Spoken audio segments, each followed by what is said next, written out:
but in a way in which the logic and capacity be optimized for Not today.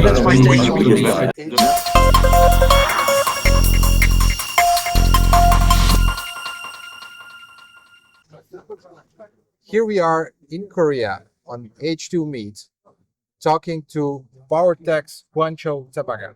Yes. Welcome. Thank you. Thank you, Arnis. How are you? Quite all right. Good. Can you give us a short introduction into the company, what you're doing?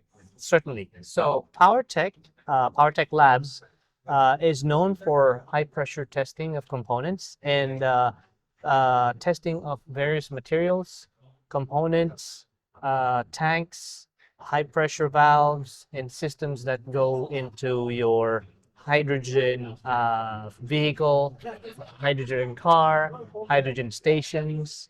But not only that, we have a varied offering of testing for like the power industry. So PowerTech in itself is a subsidiary of BC Hydro. BC Hydro is the largest power utility in the province of British Columbia. PowerTech is the culmination of BC Hydro's entry into clean technology, clean fuels, specifically hydrogen. Um, as of last year, PowerTech Labs of Vancouver or Surrey, British Columbia, made an acquisition in the U.S. to position ourselves in the hydrogen infrastructure development in North America. So it was formed PowerTech. It formed PowrTech USA, and we're based in Boston, Massachusetts.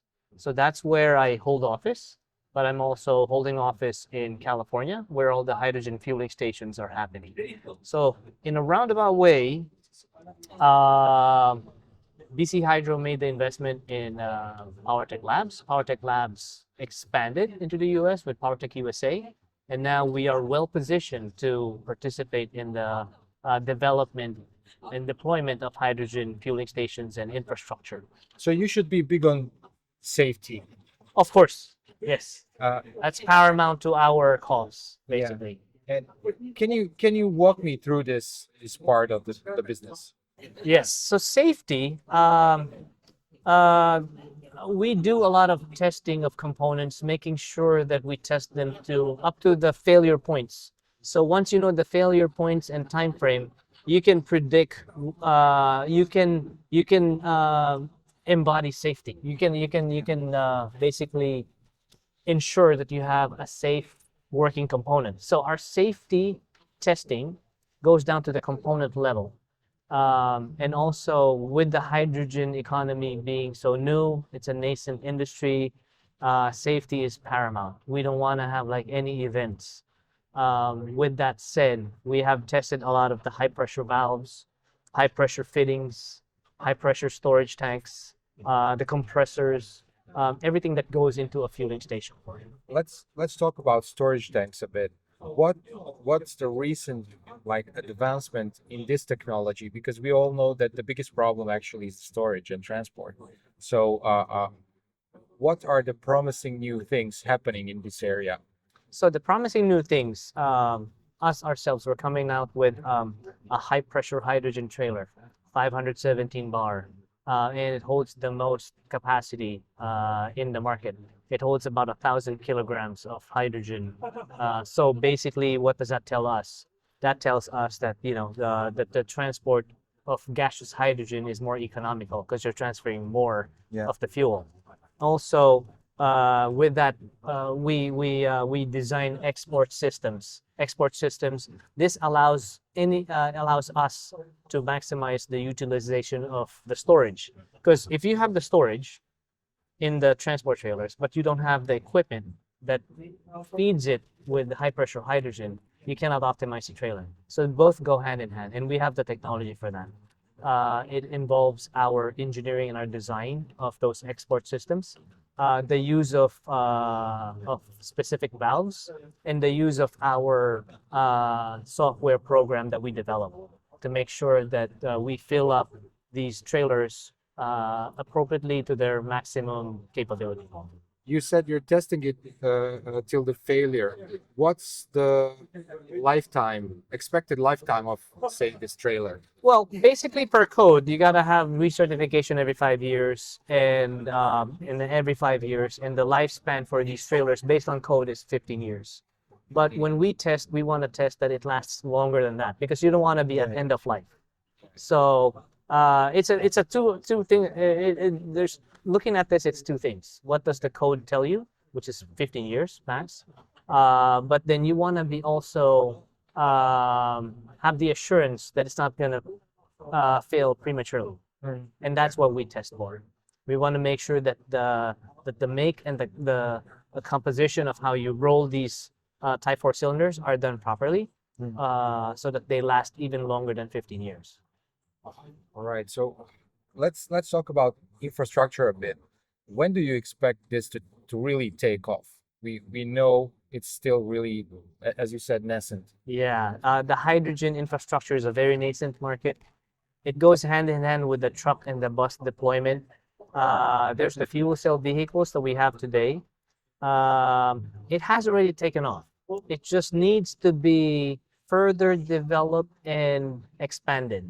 When I say expanded, have more fueling stations, have support the Class 8 trucks that are going out there with sufficient or adequate fueling station solutions. Support the zero emission bus mobility or deployment with fueling infrastructure to start the demonstration of these buses, and support the construction of permanent stations. So that's here now. But not everybody can play in that market. Reliability today comes into play. Like the fueling stations that are out there, the biggest concern right now is reliability. Yep. Meaning like uptime of my pump, uptime of my compressor. In the US, the consequence of reliability is higher fuel prices. Yeah. It started like around $15 per kilogram because of the current situation of the stations.